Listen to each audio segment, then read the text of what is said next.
Welcome to Recycled Idaho, where two recycling industry veterans, Brett Eckhart and Nick Snyder, explore Idaho businesses and organizations that are putting in the work to keep Idaho environmentally and economically viable at the same time. Take a listen to how these entrepreneurs, business owners, and operators are making things happen in the great state of Idaho. In this podcast, Nick and I sit down with Ken Cortez, the owner of Metalcraft. He's a second-generation job shop owner based out of Boise, Idaho. And don't forget to check out the YouTube Boots on the Ground piece where our man Nick tours the Metalcraft facility with Ken. All right, we're sitting here with Ken Cortez, the owner of Metalcraft. I'm Nick Snyder, and this is Brett Eckhart. Just want to say thanks, Ken, for taking the time, sitting down with us for Recycled Idaho. You bet. You're welcome. So, Ken, just to start out, you're the owner of Metalcraft. What year were you guys founded? 1986. So we're going around 33 years now. Okay. And did you start it? No, my father started it after retiring from HP. So that's what brought us up from California. When HP moved up, he came and ran their fab shop. Oh, really? Okay. Is this the original facility, original location? No, this is the second. We started in Garden City, like a lot of businesses around here. Yeah. So we had a building down there, and I think by the time we left, I think we were in 4 or 5 bays. Okay. But my father started with some other folks, Ken Campy and people that left HP, and then wound up buying those guys out and took it up. Then we came up here, which was quite the adventure, moving to Boise City and not doing it in the way we were supposed to, but we got it all worked out. And so now we've been here quite a while. So it's like the small business way where you're just trying to figure stuff out as you go, and you plug and you play, and you're trying to get through it just to keep the wheels in the bus and keep the doors open and just keep building. Well, that's just the life of an entrepreneur. You're learning as you go, right? Oh yeah. In a lot of cases. Right? So he was your dad, and was he? I mean, obviously he's pretty entrepreneurial to start it. I mean, did he leave a good job at HP to go out on his own, or was it? I mean, how did that transition happen? Yeah, I think the thing with HP and like a lot of big companies, they all do this stuff in house and then they send it offshore, right? Uh-huh. So when he left HP, saw the writing on the wall, and I think he said, "Well, I'm going to retire." Okay, so he retired. I think he retired for like 6 months. He says, "I can't retire," So. He was probably one of the guys that didn't leave with any work out of HP. I don't know if it's good to say or not, but he just decided after 6 months he bought an old machine and got that space in Garden City and just started hounding after customers. So it was kind of a rough start for him. Who was his first customer? Could he tell you? I can't remember. His first big job or first big customer that kind of helped. I think the first big customers were around that time was like there was a company called ESI, and then there was Preco. But even before then, there were folks that were actually making phone booths or actual phones. In the old days, so we're talking pay phones. Okay. I remember seeing that because I wasn't involved in the business in the beginning. So I had some brothers and stuff that were involved in that. But I remember some payphone stuff, and then it got into to the electronic side. There was company ESI, and there's Preco and stuff like that. So I think Preco was probably one of his biggest starters. Okay. That got rolling. So you said you weren't involved in the very, very beginning. So how long have you been in the manufacturing game then? So now I've been in over 25 years now. Okay. So, yeah.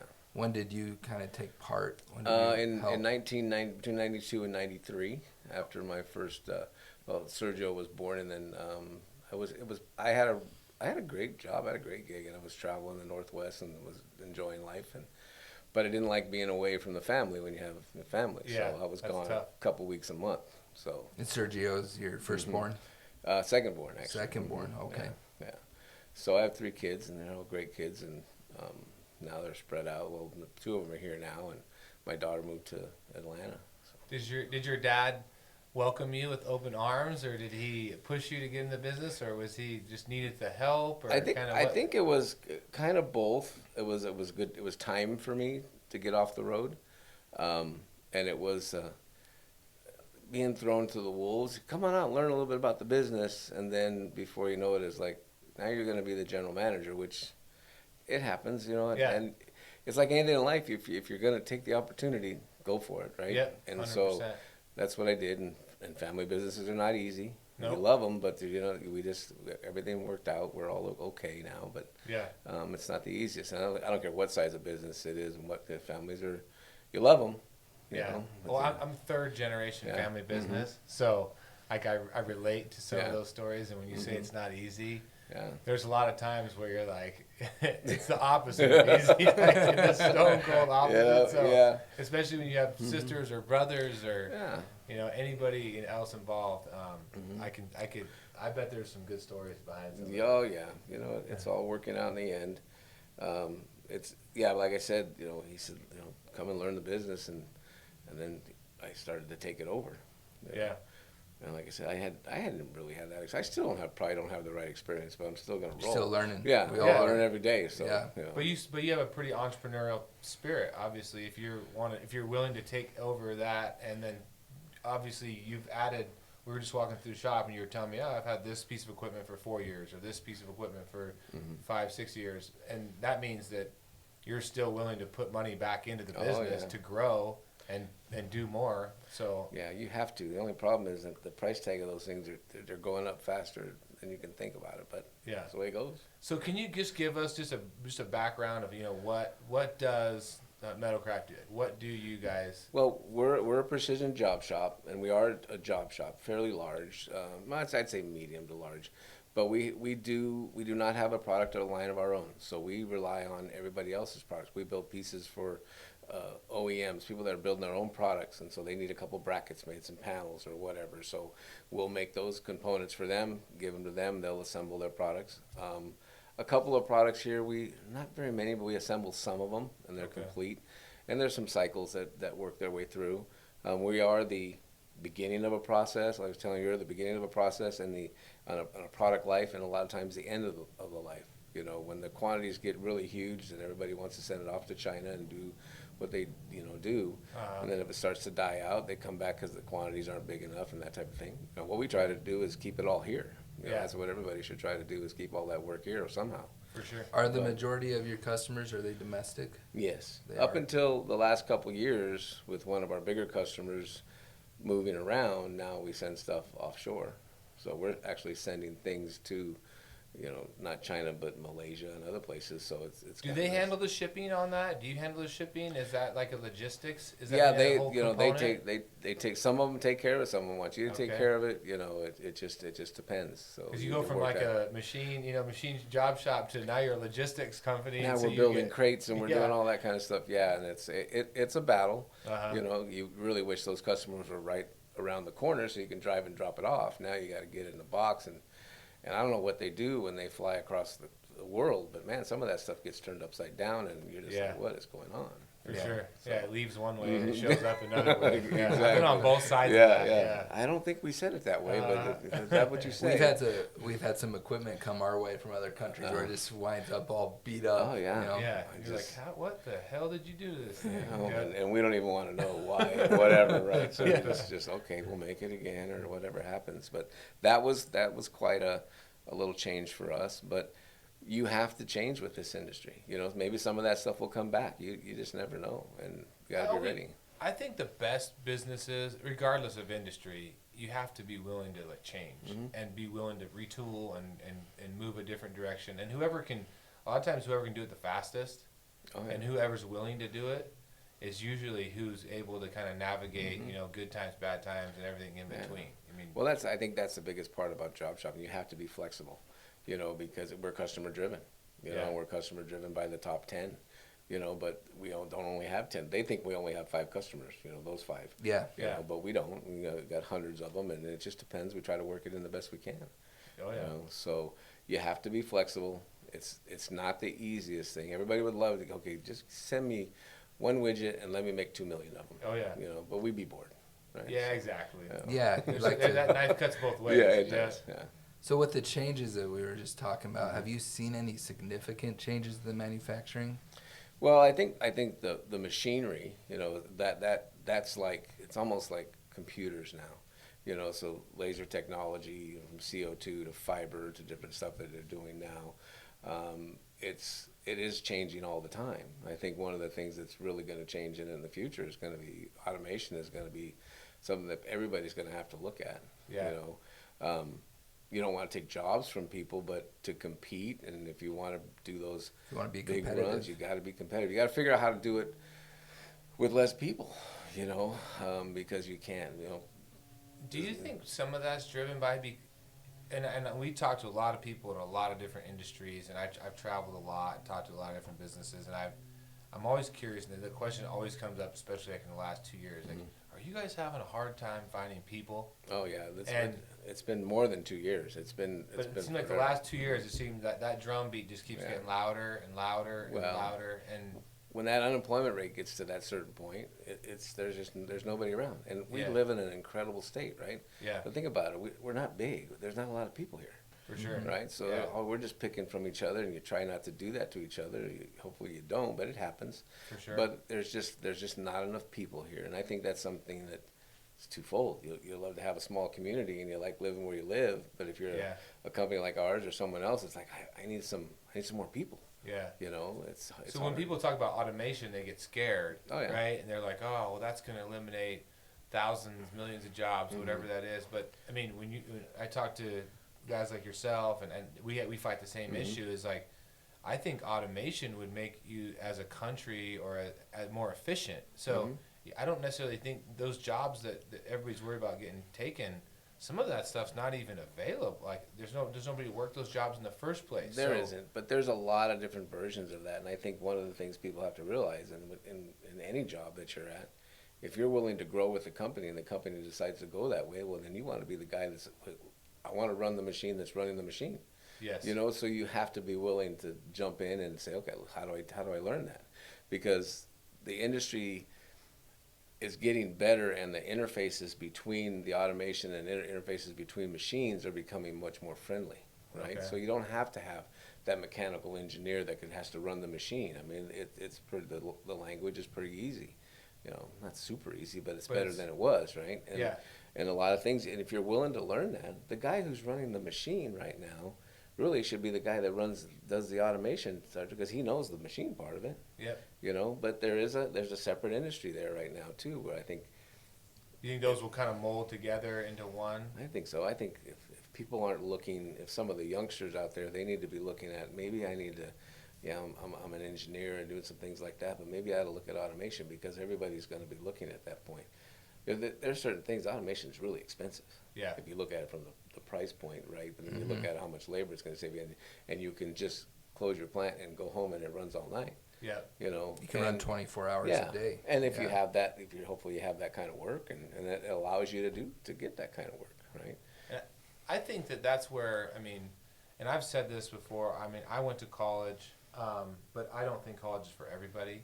I'm a super big advocate of, if you're not a school kid, then don't go to college. Don't waste your time. Don't waste your money. Spend everybody's Go money. Yeah. Learn a craft, a trade. Go start at a machine shop. Go start at a whatever shop, and learn how they're doing what they're doing, and make yourself available to the company. Learn, be willing to grow with Yeah. the business, and put yourself into that culture. If you don't like it, go find something else. Right. If you don't like that one, Yeah. go find something else. Well, you're learning from every step, right? Yes. And hopefully you don't become that guy that just keeps jumping around. But Yeah. if you're learning and you're young and you're done, there's nothing they can teach you, and there's no opportunity. Well, then make a But when decision to move out. when you're 18, you just kind of, if you might go into your world and say, I don't really like that. I'm gonna go try my hand at something else. I'm not saying skip from, say, job in the same industry, job to job to job, unless you're just not getting treated correctly. Right. But if you're like trying industry and you're like, maybe I'll go be a plumber, Right. maybe I'll go be an electrician. And you're like, oh, I'm really passionate about electricity. You don't need to go to college to do Right. that. Well, we've had people that have come here. They've been to the technical schools and not with a lot of experience, and then they get in the work world and they're like, ooh, I really don't like doing this. And like, Yeah. that's after 2 years or 3 years of school, and they come to the industry and they're like, this is no fun. What was I thinking? Well, Yeah. it happens, but I think that if there's so much opportunity out there, and if these youngsters would just say, I'm going to learn, and I'm going to get ready for the opportunity, and I'm going to be a little bit patient. Uh-huh. That's the biggest thing right now, and especially in this industry, or even where we're at. when the minimum wage, or when the hiring wage, it's not $10 an hour anymore. You know, you try to keep up with everybody. If you don't, you have to get someone. You have to pay quite a bit of money to get them in, but at that point they don't know anything. So you're paying $15-16 an hour or whatever it is, or even if it's $10 an hour, and that person doesn't know anything yet. Yeah. You know, but the wage keeps going up. And if you can find a guy that has some patience and he's a good employee and he shows you that loyalty, when and you said it, when the opportunity comes, he's next up. Yeah. And I think a lot of the younger guys coming through the workforce they want it now. So it's a breath of fresh air when you do see a guy coming into the workforce that has the loyalty and patience, and that opportunity will come. It will come. Yeah, because it's not easy, and you got to understand, everybody wants to, well, my buddy got this, and my buddy got that. It's like, oh, good for them, but you got to look at the long-term thing, and it's not for everybody. No. You know? And if you like working with your hands, then you should be in a place where you get to build stuff. If you don't, then you shouldn't be in there. Yeah, and I was having a conversation with our HR guy earlier just today, and we were talking about, when the economy is really good, then everybody's got 10 job offers, right? When the rubber meets the road, when the economy dips, and it's going to happen. It could be this year, it could be 4 years from now, 1 year. It's going to happen, right? And all the people that job skipped and took the extra dollar, the extra 50 cents, and they never were patient and really learned to how that company did things or how they're going to take care of them. Yeah. Those would be the real losers in the whole thing, and it's the people that stuck it out and said, I can go get paid $1 more, but Ken takes good care of me.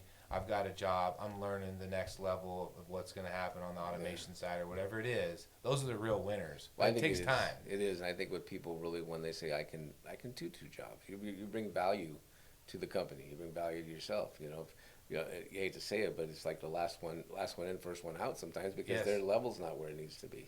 But you have to stick around long enough to learn 2 jobs. Yeah, and some people, they learn if they can move around. That's what I think. We're very good at that here at Metalcraft. There's a lot of folks that run around. You saw me out there on the floor, and one guy's working in hardware, and I said, well, no, now we need to go start the punch. He runs the punch, he runs hardware, runs the laser. So those are the kind of guys you want to have. And he makes himself more valuable. Yeah. To you and to himself and because to everything's everybody. going to go up and down. I mean, we'd love to keep it steady, Yeah, but there are going to be times where the market's going to Mm-hmm. crash, and everybody's going to go, "What just happened?" Yeah. And and you got to get ready for that, right? 100%. And those are the ones that are going to really struggle. And I think we were talking about this earlier. And I said, the day will come when you're going to have 10 people for every job you need filled versus 10 jobs and only having one guy. Yeah. That day will flip flop. I mean, you've been doing this long enough. You've seen it. And I think our generation, like even say people who graduated 10 years ago, all they've seen for the last 10 years is up. I mean, steadily progressed, right? Since say 09 when it was really 08, on the 09, bottom. yeah. So for 10 years, it's just been getting better, steadily better. Well, guess what? It's not always like that. And we're lucky where we live, right? We got a great place. This is a beautiful state. Beautiful things happen here. We missed the first kind of couple of downturns, but they got us the last couple times, and it's going to happen, For sure. I'm seeing more and more 3D printer companies. Do you think that will affect the manufacturing industry or it'll change anything? I think it can really help with product to market quicker. So when you can actually feel that and see that thing working, how it's going to work, I think sometimes it can help on the manufacturability of it. So if you have when you go from the print and you have it on the screen, everything works on the screen. Right? Yeah. But when you have that physical product in your hand, then you can kind of go, okay, this is what these are the problems. This is what it will look like. Right. It's more of like a mock-up. Yeah, and this is great how I drew it, but Okay. now that I get it out and it doesn't function right? It doesn't close or whatever. Gotcha. So I think there's a lot of anytime you can get that off the paper into a physical product to look at and play with and touch the customer. Sometimes people sell those things. They're developing a product. It's not even a product yet, but the concept's there and they can see it, and there it goes. It's like it's a big chunk of like the R&D process, getting that so they can, just like you said, that physical product without running it through a series of $500,000 $1 million. Right. We do prototyping here too, and there's a lot of folks that do that, and there's a lot of companies that they specialize in that. but it's pretty expensive. But they'll turn you apart in 24 hours, you know. But you Yeah. got to pay for it. Have you guys done some outsourcing of that to kind of Not help really. with the product? Not really. You know, we work so close with our customers. A lot of times it's just okay. If we work close and tight, we can get a lot of it done. You know what our job is to not take on stuff that we're going to waste each other's time with, right? Yeah. If it's not really in our wheelhouse, we probably shouldn't bring it in. And sometimes we get pressure from our customers. Oh, you know, we don't do a lot of these, but could you look at it? It's like, man, we just don't do that. Uh-huh. And sometimes in the back of your head, you're like, well, I don't want to go into another shop. Maybe we ought to try that. But, you know, it just depends. It Depends on the customer, probably depends on the project. Yeah. And part of that, being in business, as long as you guys have probably worked out some of those kinks where you're like, we've kind of been down that road and that's not really for us. We have had some amazing products. People, and that's some of the fun part of this thing, but I think some of the things they bring in, well, I got this, I think it's a pretty good idea. I don't know. Yeah. You know, but, you know, like that's not my job. job. Like, you know, I'll build it for you or whatever, and you think, wow, that's really kind of crazy there.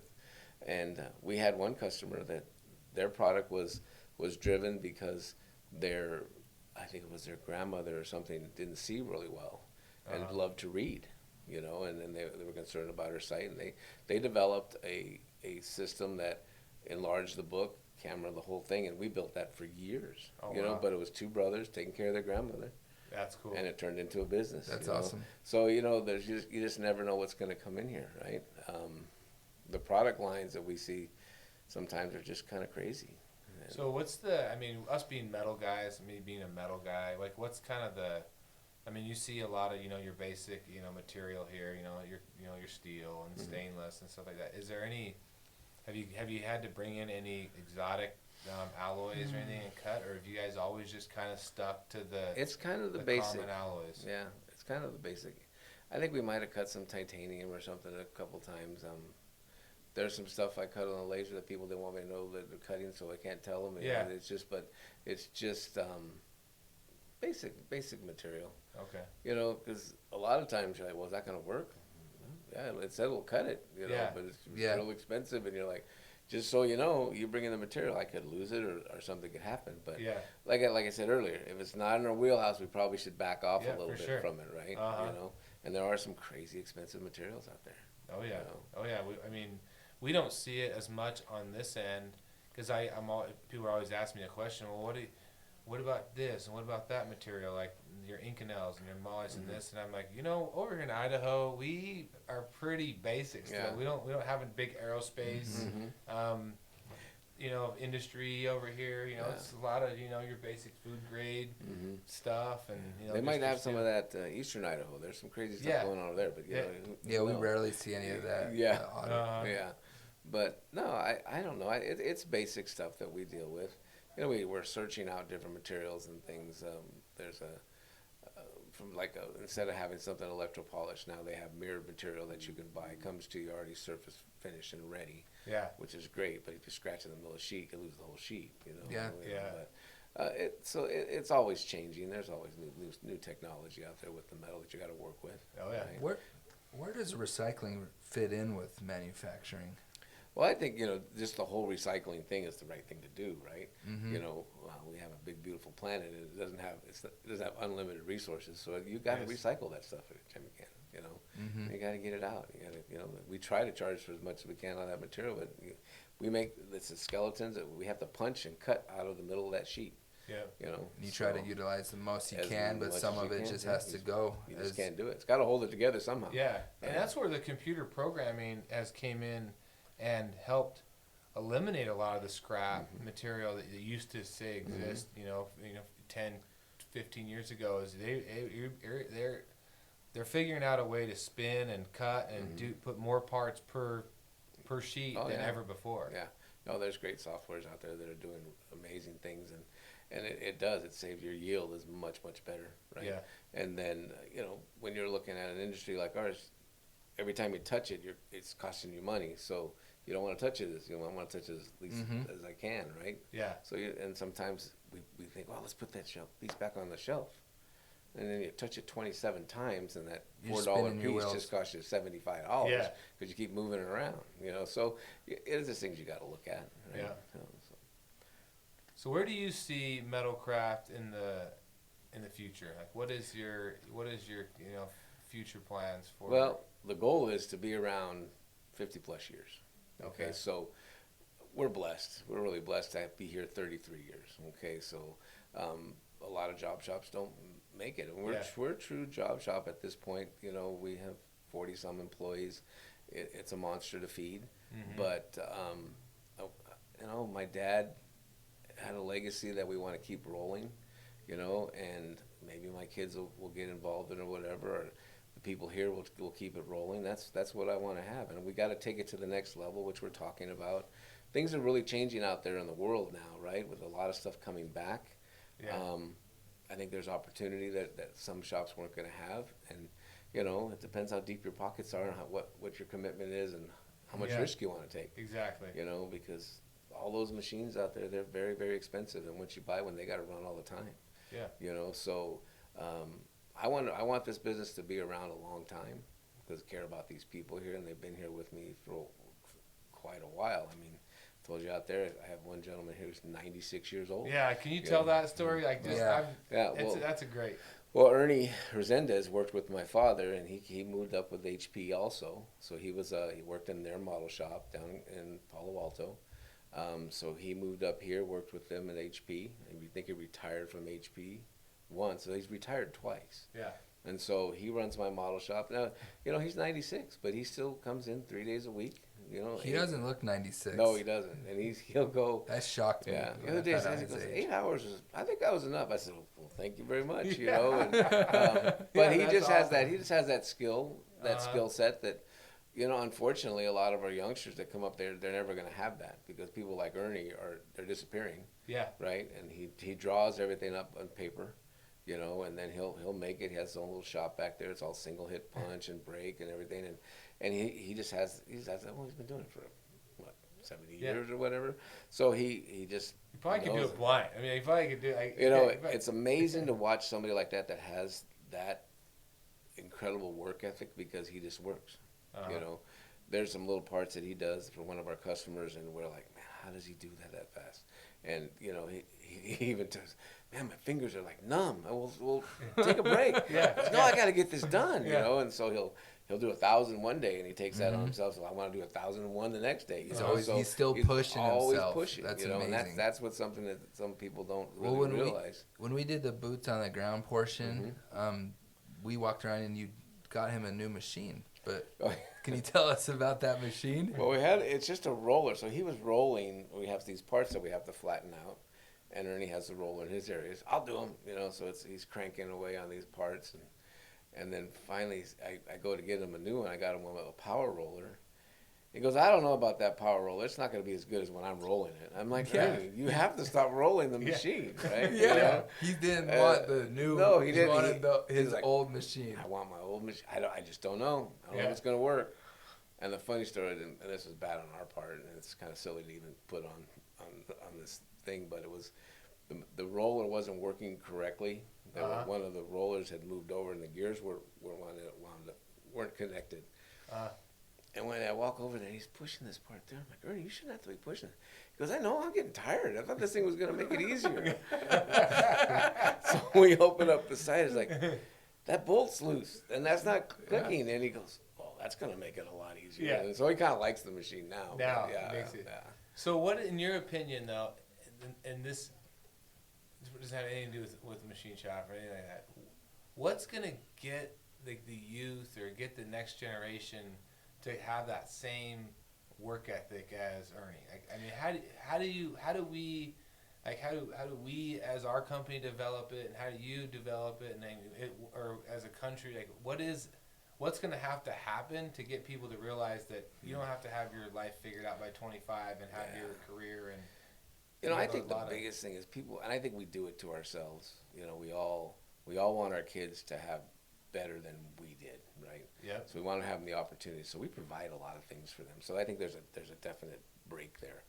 But if a lot of stuff, if it's all given to them, they haven't had to work. How many kids nowadays that came out of high school never had a job during high school? There's so many. Yeah. Right? Mm-hmm. I always had a summer job out of high school. And all my friends all had summer jobs out of. They worked their butt off all Yeah. summer long. Right? Oh yeah. Yep. You know, and then when the only time they stopped working is if the guys that were played football went, okay, I'm done. I gotta go play ball and do all that. But everybody worked, so you Yeah. learned how to work younger, right? Uh-huh. And there wasn't a lot of messing around with it. You went out and you worked. I'm not too proud to say I worked in fields. I worked dug ditches. I don't care what it was. Yeah. You just worked for the summer. Yeah, but right? you had to make money if you Mhm. wanted to buy something. Yeah. Nobody just walked in and Yeah. put it and on the and table. I'll be the and first to said, say too. yeah. I was spoiled. My dad spoiled me. I think more than he should have. You know, but I think I got the work ethic. But he also taught you how to work. Yeah. I mean, I think that's one of the cool things about small businesses. And I've never worked. I can't sit there and say, like, my wife's worked for like 30 different companies. Mhm. You know, she's a school teacher today. But you know, growing up, her parents were school teachers, so it wasn't like she could go in the family business and work on Saturdays. Right. So she worked at Shopko's and Walmart's, and she's Mhm. worked in all, you know. And I never had that experience. A lot of my work was just going to work every Saturday, going to work every summer, Mhm. and run the recycling center. Yeah. So the small businesses provide that advantage, I think, for the youth, and because they say, hey, like, get your butt in here, Mhm. put a good days in at work, feel how it is to be sore at the end of the day, Yeah, you know, I think- and Yeah, I think I don't know how you really establish that work ethic. I think you have to help them. You know, you have to mentor kids. You got to mentor people all the time. You got to really look back and go, okay, who gave me a chance, and am Yep. I going to do that now? Yes. Right? Am I going to get mad at this kid and just yell at him, or are we going to teach him something? I Right? think you hit it Yeah. right on the head, though. I think you hear all these people complaining about millennials. You know, Mhm. who raised the millennials? yeah, You know, that look in the mirror, Yeah. like, and I think as like a parent, Mhm. I look at myself and how my dad raised me. Like, he made me work 8 hours a weekend since I was like 10. Mhm. You know, just to get my allowance. And if I didn't, like, he would add it on to the next Mhm. week. And at the time, I couldn't stand it. Yeah. But I appreciate the heck out of it Mhm. now, and I do the same with my kids. Well, you it's know? all generational, right? Yeah. I'm sure our dads, fathers, they talked about the same. What's wrong with these kids? Yeah, You know, yeah. so it's 100 always going to change, right? But I think that there is a definite issue with people wanting to have everything instantly right now, and that conversation can go on forever. But it's something that has to be yeah. dealt Just with. I like your thesis on it, though. I mean, I like it. I mean, you have to be willing, like you just said at the end. You got to, if you get a young guy, young gal in here, and you're like, you could just sit there and be like, oh, that dumb kid don't know anything, Mhm. or you can take the time, say, at one point I was the dumb kid. Mhm. This is how somebody did help me, and then you have to be willing to extend yourself and extend your time, and say, all right, I'm gonna try and help you learn something. Whether you work here one more year or 20, Yeah. at least you're gonna learn something while you're here. Yeah. You know, we've had some people come through here that just didn't understand. I have to be to work every day on time. Yeah. That's the first thing. Please just be on time. And you Yeah. don't know how many times I have to let you go. Why? You can't show up on time. And that's really what I wanted you to do. It goes first. back to the little things. Yeah, just it do all just- the little things. Can you be here every day at 8 or 6 or whatever, you know? And it's like, Mhm.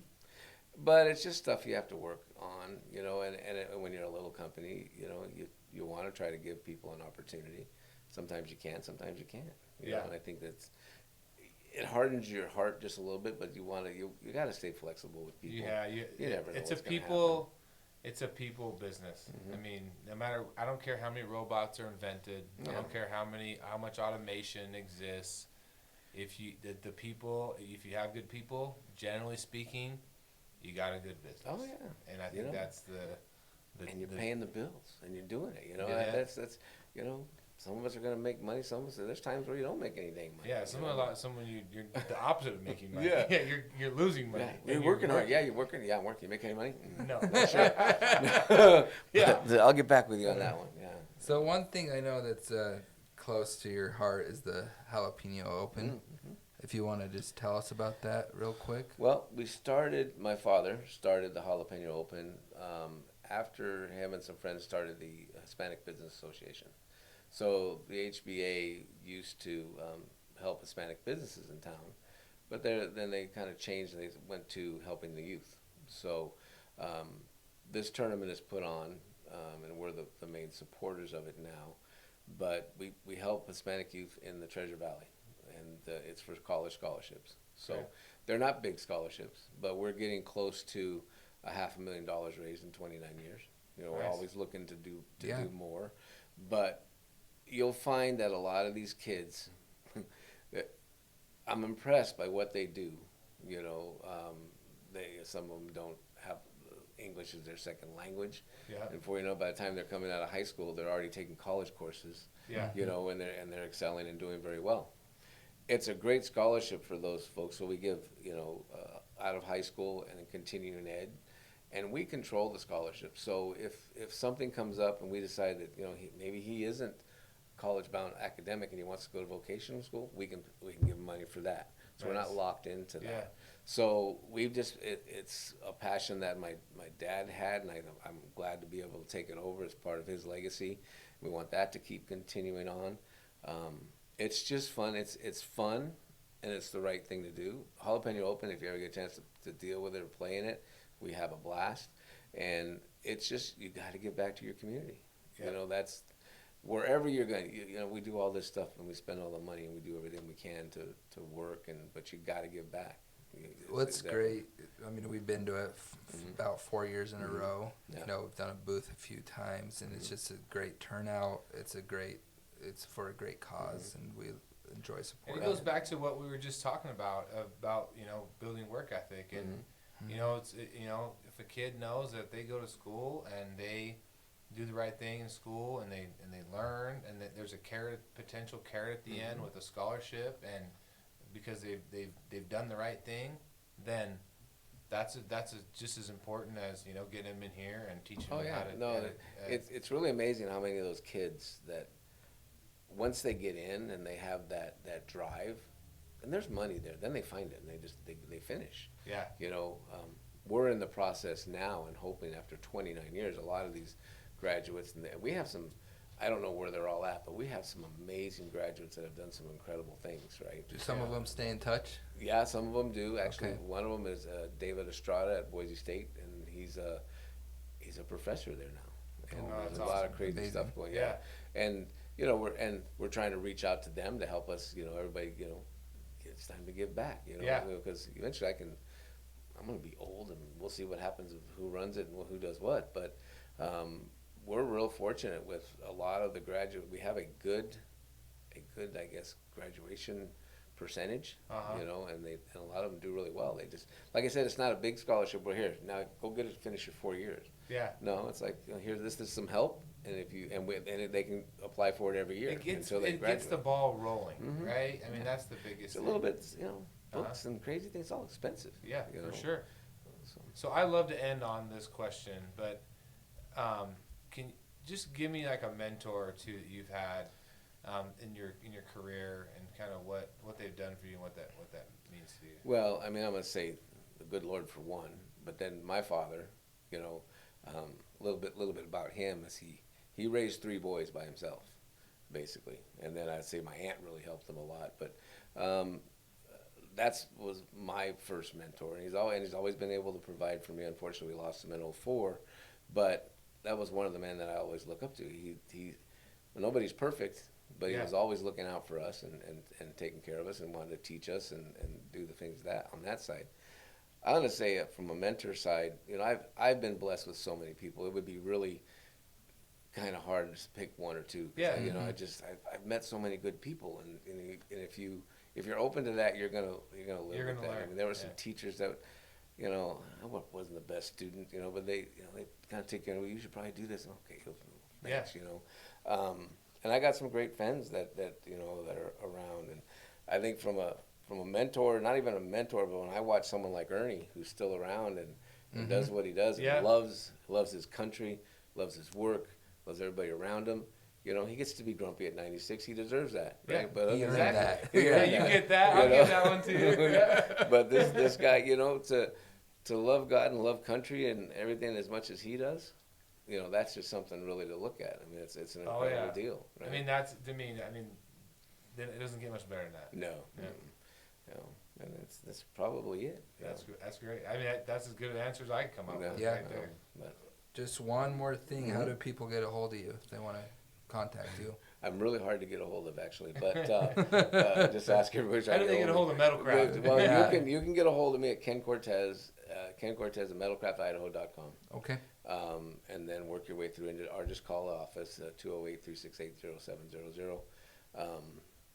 My extension is 111. Well, I'll be perfectly honest, I'm not the best guy. That light is blinking all the time. You're a busy Yeah. man. Yeah, Yeah. I For sure. but I got to learn to do that better. It's Yeah. one of the things that I got to learn. But yeah, and always you just reach out to Metalcraft and they'll find me. Okay. Fantastic. Thank you, Ken. Thank you, Ken. Well, thank so you. much appreciate you taking the time. You bet, it was Yeah. fun. Thank you. Take care. Thanks.